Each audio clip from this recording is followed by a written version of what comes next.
Құрметті ағайын туыс бауырлар, құда жекжат нағашылар, әпке жезделер, жиен бөлелер, құрдастар, әріптестер мен көршілер.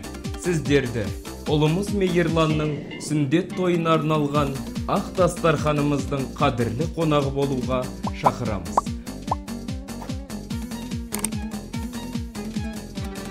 Той салтанаты 2022 жылдың 1 қараша күні сағат 18:00-де.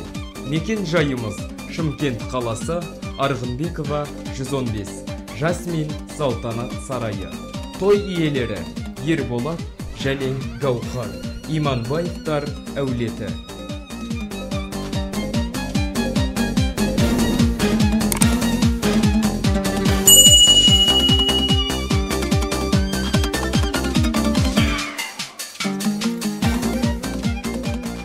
Келіңіздер, қадірлі қонағымыз болыңыздар.